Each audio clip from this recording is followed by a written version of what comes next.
por tu liderazgo, por el liderazgo de Biocat en estas iniciativas como la de salud planetaria, como la de digitalización de la salud, como la estrategia de terapias avanzadas, en las que es muy importante aprovechar las capacidades que ya tenemos, no reinventar ruedas, sino precisamente hacer que podamos trabajar más y mejor en red, en colaboración y seguir posicionándonos, ya lo estamos, pero mejorando nuestra posición internacional en estos temas como generadores de valor y de mejora en la sociedad.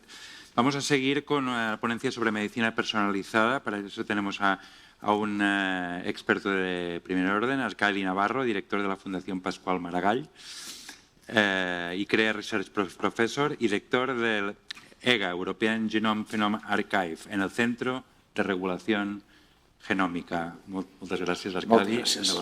Un plaer, gràcies. Bon dia a tothom. Un plaer estar per aquí.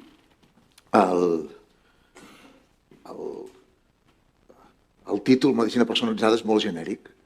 So what I will do, I will try to focus on a single thing. And perhaps I should have done this yesterday.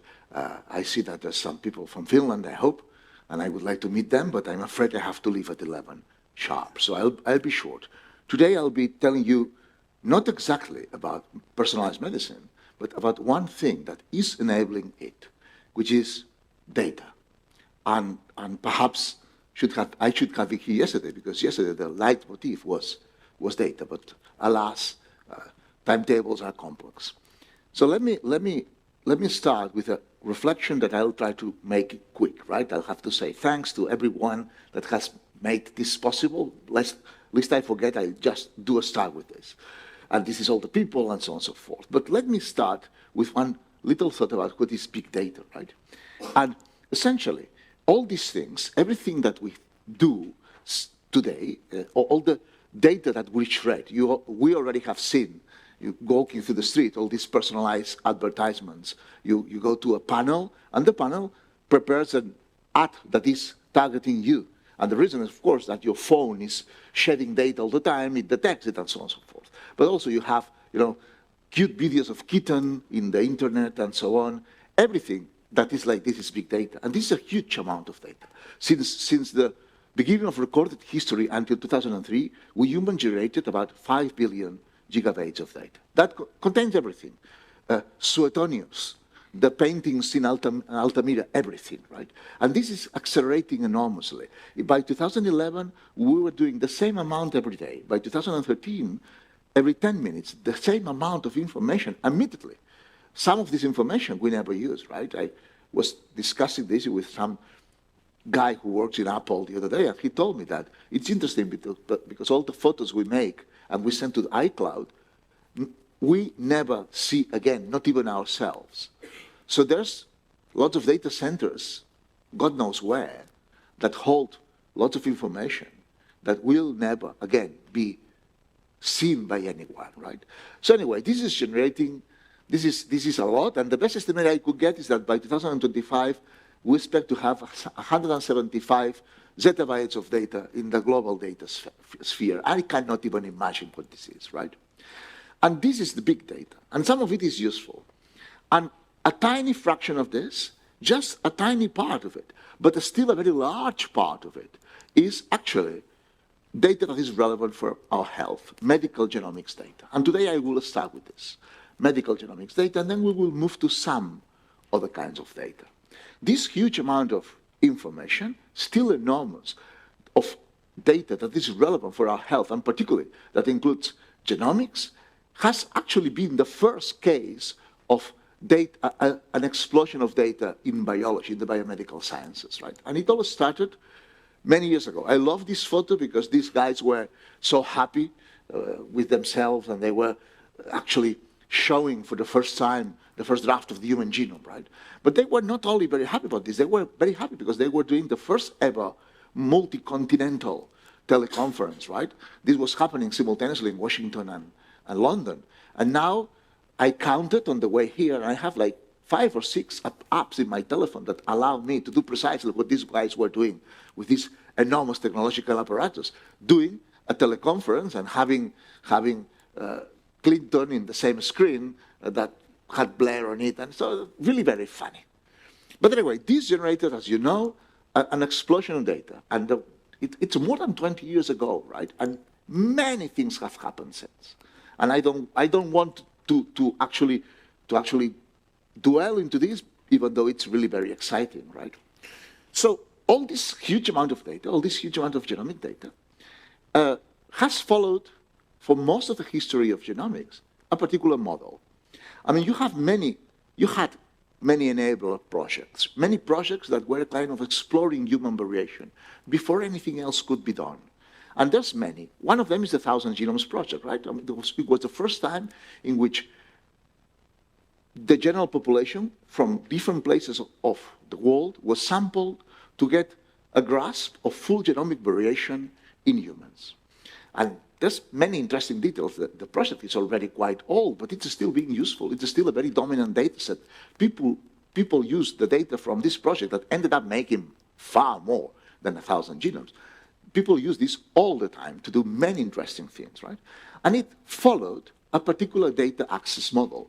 What you had is that because data was fully open, it had been consented to use for everything, you could just, download the data. You had a single data repository, but you could download freely and analyze in your place and so on and so forth. That was a very interesting data model.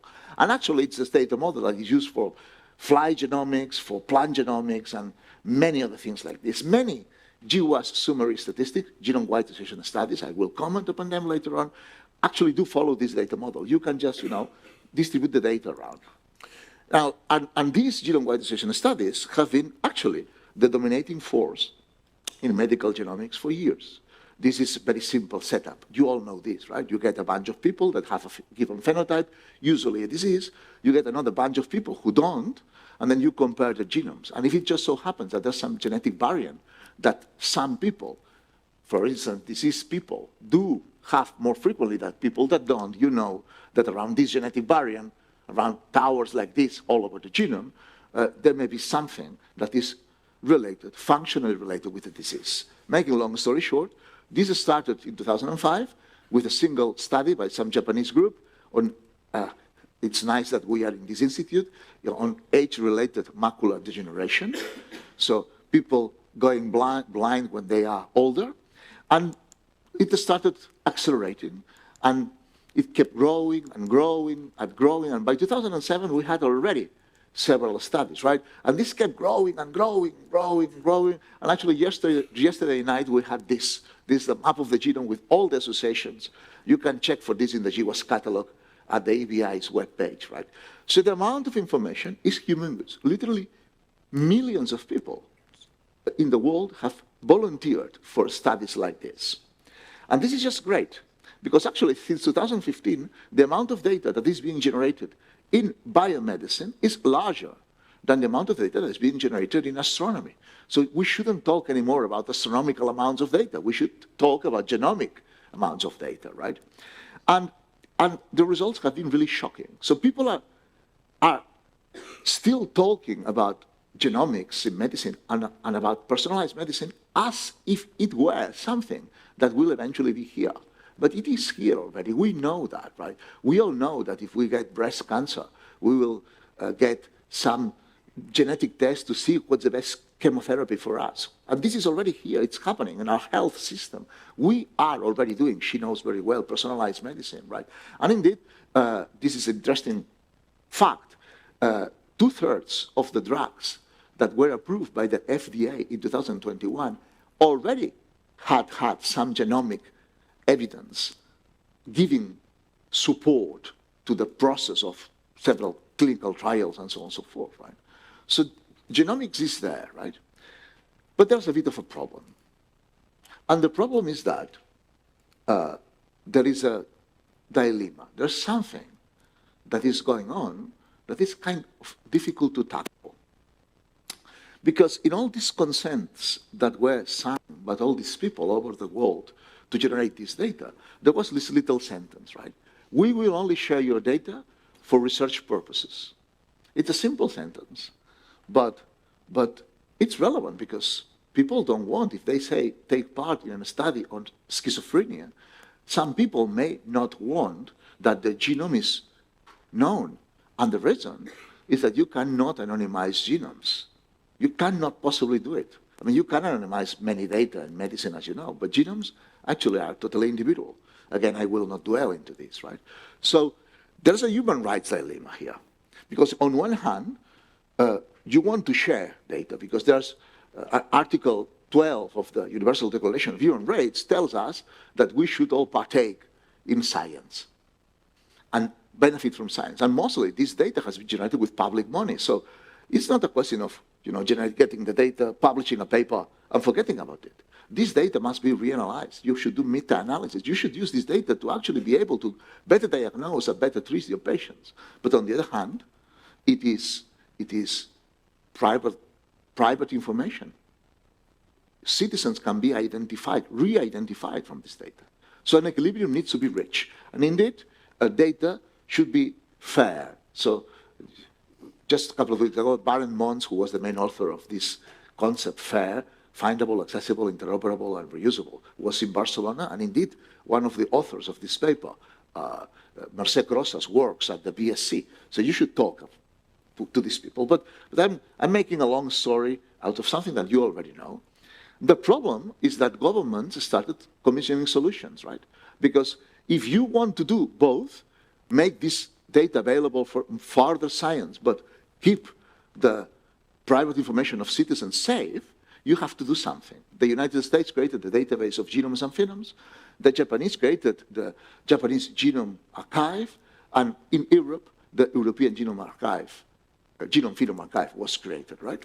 And this is our new webpage. We have this as a shared project between the EBI in Kingston, Cambridge, and the CRG. And the BSc data are sitting actually in the Barcelona Supercomputing Center. And this actually responds to another model of data sharing. You give control access to the data. There are several silos. I just mentioned 3 of them.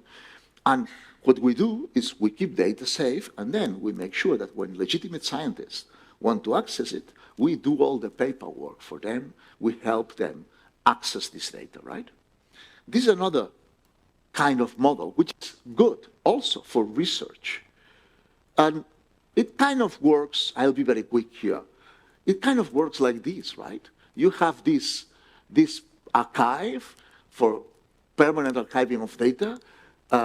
It's data you collect, it's data that journals and funders will ask you to share, it's data that other scientists will leverage for more analysis, for more science, and also it's data that perhaps some clinicians will use to find similar cases to obtain better diagnosis and treatments. This is all what is going on with this data, right? So we support this. And essentially, it's a free worldwide resource for permanent, secure archiving and sharing of all this kind of data that starts being genomics, but now it's already hosting some other more complex data. And essentially, it's a control access model, right? Just for some publicity, this started at the EVI in 2008, and since 2012, this is a joint project between the EVI, us at the CRG, and the Barcelona Supercomputing Center. And there's nice photos of people showing. There's a lot of data here. So at the moment, we have over 17 petabytes at the BSc, which is not bad. It's rather big. It's more than 7,000 studies, and we manage more than 3,500 data access committees from all over the world, which is quite crazy. I mean, when I think about myself, I used to believe I was a scientist, but I look at these figures and I think that perhaps I'm a bureaucrat now. But that's another matter. This is the growth. So we started around here. It was kind of feasible. But now we are reaching points of amount of data and amount of files that are just totally crazy. And it's not the volume only. Data comes from institutions from all over the world, the United Kingdom, China, Spain, Finland, Belgium, whatever, right? And actually also the United States, even though they have their own database. And that's a subtlety, right? Because in Europe, what we did was to still keep the original institutions that generated the data involved in the decision They do have the control access, but this is not the case in the United States, right? And of course, this generates, there are thousands and thousands of groups requesting data all over the world, and then you have all this science, all these publications that are being produced. Essentially, we have become, over the last 10 years, a science accelerator. Many of the discoveries that we need to translate to society can be made because this data is kind of available. Just imagine that a researcher in Finland or in Japan needed to get 10 different data sets from 10 different countries all over the world. This would mean having to deal with 10 different jurisdictions and perhaps in 10 different languages. That's just impossible. It wouldn't happen ever. I mean, perhaps the postdoc who had the data in a hard drive would have already left. So you need to make sure that this data access model is in place, and that's the service we provide, right? But is that enough? So discovering data to do science is enough? I would say no, right? Because there's not only while we were doing this, laws were changing, but there's many different interpretations and there's very different needs. But fortunately, we are part of a complex ecosystem, not only locally in Catalonia, but also in Europe and in the world, right? There's many other initiatives. And actually, some of them are spearheaded by the Global Alliance for Genomics and Health, which is an organization created in New York in January 2013. And this Global Alliance actually has several different projects about making sure that data can be accessed, not only in terms of giving data to people, but also following other models that I will comment now. One of these projects that we have been, we are most certainly not the only ones involved in this project. This is a worldwide project, but we have been spearheading it from here, is that, well, if I want to access some data for some reason, I want perhaps to download the data or to check if there's some particular person. This may take 2 months of paperwork. But I don't know if this data set is interesting for me. So we have created a system, we call it Beacon, in which you can send really very simple queries to the data. Do you have a patient that has in this particular chromosome, in this particular position, a C, a nucleotide C? If the answer is yes, well, perhaps I'm interested in the data set and I apply to it. If the answer is no, I don't care anymore about this data set, I move forward. And of course, there's an API, and now we do more than genomics. We can also probe for medical information, clinical information, not only the sex and the disease status, but several other things. So we are creating a network of beacons all over the world. Several different institutions, including some institutions that we have here, are generating all these sorts of layers on top of their data, also on top of their biological samples, so the biological samples can be discovered. This is not giving access to the data at all. This is just, publicity. It's just a big show of what you've got that may be of interest to someone in the world, be it a researcher or be it a clinician in Japan that has a kid with a rare disease and wants to know if there's someone else that shared this mutation and has already been treated, right? And this is working quite well in terms of matchmaking too, if you want, right? Well, there's a beacon network all over the world, and interestingly, as I say, these things are going on and on and on, and more beacons are being lighter, right? But there was this interesting thing around when the pandemic started, which was that we got together a bunch of different hospitals in Barcelona, in this city, and there was these discussions about what to do, right? And there's this project, and I must be very quick about this, in which different health centers are lighting beacons, not only from the health center towards the external world, but actually inside the health center, right?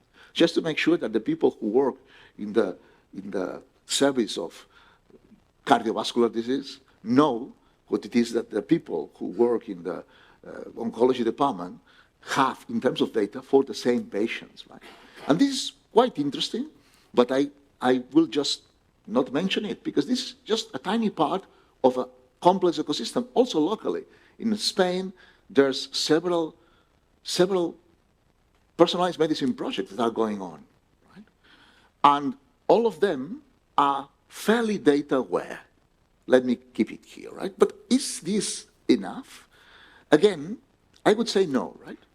Because this all was designed until a few years ago with the second model of centralized data control that I mentioned.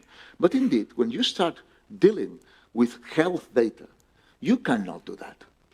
For health data, and we have the obligation of integrating genomics into healthcare, for health data, you cannot just distribute data around. There's laws that avoid that. There's laws that say that German data, health data, should stay in Germany. So there's no way in hell that they are going to send the data to Barcelona, much less to Cambridge, now that they are not even in Europe, right? So what should we do? Well, in a sense, the deal here is don't move the data around. Just send the algorithms to the data. Stop data sharing. Just send the algorithm to the place, and you make sure that this algorithm runs an analysis there. You validate it, of course. You make sure that the algorithm actually doesn't leak data. And what you send to the requester is the result, which is such that gives you the information you want without revealing any private information. This is what we are trying to do now. We are trying to combine these two data access models so that both things are possible simultaneously, right? And to do so, what we have been trying to work is in creating not a centralized EGA, but a federated EGA, a federated European Genome-phenome Archive, in which what we did started before the pandemics with this idea that actually never happened, 1 million plus projects, right? And the reason is that, of course, the health system was otherwise engaged, but which is already going on, right? And in this context, there's a bunch of softwares that are absolutely central. When Europe has decided that they want to have all these genomes shared all around, they have relied in a particularly central set of technologies. Not only these ones, there's other important technologies but generated by others, but these two technologies have been generated by us here in Barcelona in collaboration with our people in Kingston and our colleagues elsewhere in the world, right? And it's an interesting paradox because Spain, until very recently, Spain never made a huge investment in personalized medicine. But out of circumstances, they ended up generating software that is central to enable personalized medicine all over Europe, right? And actually, the technology that we have generated is fitting very well whenever Europe is creating an European genome data infrastructure. What we have done turns out that it's an already made set of technologies, so you can have not a centralized system, but a distributed system in which each node keeps their own data and has control over it and manages it, right? And so we are moving from this centralized model to a model in which there are several nodes. And actually, this is accelerating very quickly. We already have several countries. Portugal has, I didn't update the slide, but Portugal joined last week. We have, of course, the most advanced countries. They tend to be the Nordic countries. Germany is in, Italy, Greece, many others are starting conversations. And interestingly, because we are a relaxed organization, we are stopping being centralized. We are having conversations with Canada, with Australia. We had conversations with Argentina to join the federation. Of course, these conversations have stopped now, but that's another matter. And indeed, we may become, who knows, the largest worldwide organization to make sure that genomics data / health-related data can be at least discovered and then perhaps shared in some cases, perhaps not shared, but algorithms sent to the repository. It's this kind of heterogeneous system. So what started here locally may end up becoming a worldwide network. Who knows? We are trying to work for that, right? And indeed, we are also fighting hard in content collaboration with our colleagues in H3 Africa to establish a pan-African beacon network So some countries may end up becoming part of this worldwide federation. And well, perhaps, who knows, starting from here, from this tiny corner, and of course in Britain, but let's not do that publicity. Starting from this particular isolated corner in the world, we may end up helping everyone else, constituting a global network of genome data and perhaps even of health data. And essentially that was the message I wanted to tell you about today, and I only took 28 minutes, not half an hour, which is quite interesting. But if there's a bottom line, is just please do share and make possible sharing, because there's no progress in science without sharing. Thanks very much.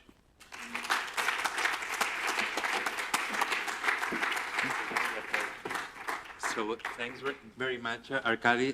Please just wait for a second, because we'll open the floor for questions. I think this lecture was so interesting. It's a pride, no, for all of us to listen to your explanation how there's this pioneering, effort to have a global federated ecosystem of data that is usable for research and for advancement of science and technology.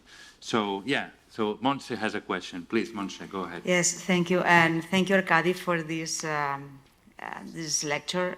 It's really inspiring for us, for those that also want to find or are working on together finding some solution to this dilemma that you also gave your opinion on, but only part of it, and that's one of my questions. So first of all, thank you for the words you addressed that as, and also asking you two questions, if I may take the chance to have them in a row. The first one is that from the last slides, I see that you mostly present one side of the picture, because sometimes we talk about federated data sets, and that's very interesting, the use of algorithms in place and then sharing the result of running those algorithms rather than the data. This is a vision. And the other part of the picture is the data lakes that someone is building across the world. Some countries are building data lakes, and then that brings me to the EHDS. So it's the European Health Data Spaces, not space. And I think that it pretty much is in line with what you say, the sharing the federated data sets. So I'd like to see where you take your opinion more. And the second one, I'll keep it for later, because it's not polite to ask two things in a row and let you think of the first and the second. Okay, thank you, Montse. So my opinion, and then where I think things are going. My opinion, and I'll be very candid here, my opinion is that we got it wrong when we decided that our information belongs to us and not to society. Particularly for genomes, right? Because if I'm very jealous about the privacy of my genome, that's okay. But if my two sisters and my father decide to share it, then this is really very silly. I'm already sharing my genome without me actually having authorized it. So this generates a problem.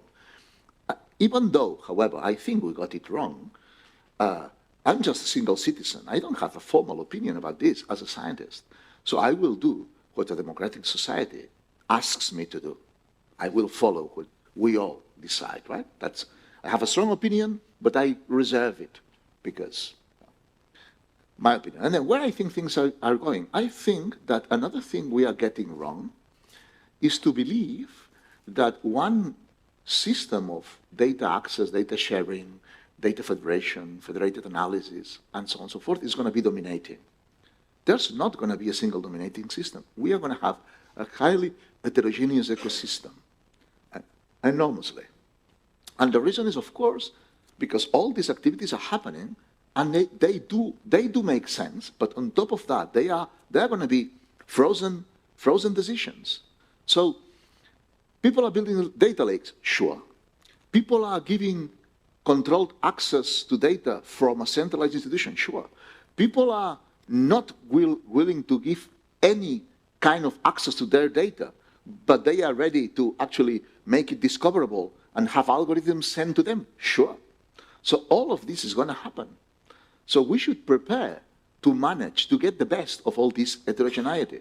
And actually, there's changes.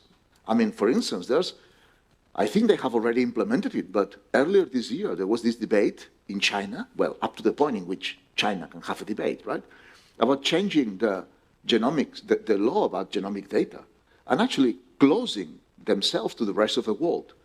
China is huge, so perhaps closing themselves to the rest of the world is not the same thing as if, I don't know, Andorra were to make it, right? But still, the fact that Chinese scientists may be able to share, to obtain data from others, while they don't share their own, generates all sorts of dilemmas. So we should really think very hard about this, because it's not going to happen that there's a single solution for everyone. Thank you for the answer, and I will leave for the end if there's other questions, but your take also on the innovation. You always talk about research, but not business models related to that. But I don't know if there are other questions, and I will keep that for the later. Yeah, please, any other question to Arkady? Okay, we have one here, please. Hello, my name is Elena. You need to turn on the mic.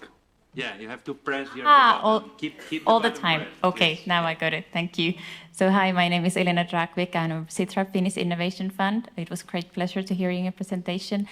I would like to ask to you to elaborate a bit more on the global collaboration. I think it's very interesting, and in Tehdas 2 there will be also guidelines that will be produced for the international collaboration and third-party access. So we would be very delighted to hear your thoughts more on that. It is there. There are several worldwide initiatives. I think the most impactful one has been the Global Alliance for Genomics and Health. You just Google it, and there's lots of standards that are being produced, reference implementations of softwares, but also guidelines in terms of ELSI. I mean, one of the, in terms of legal and societal implications, some of the worldwide leaders, including, I don't know, Barth and Oppers in Canada, are part of that.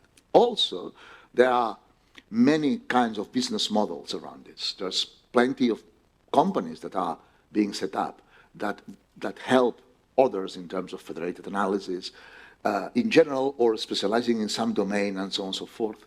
I mean, the comments would be endless, but just Google these guys, there's a huge amount of information there. So thank you for your question. Please do, because it's quite actually, well, anyway, Catalonia is moving quick about this, and the health department here is having several initiatives that link with some of the standards and guidelines that have been produced by these organizations. And this is, of course, good news. So thank you very much, Arkady. And we'll have...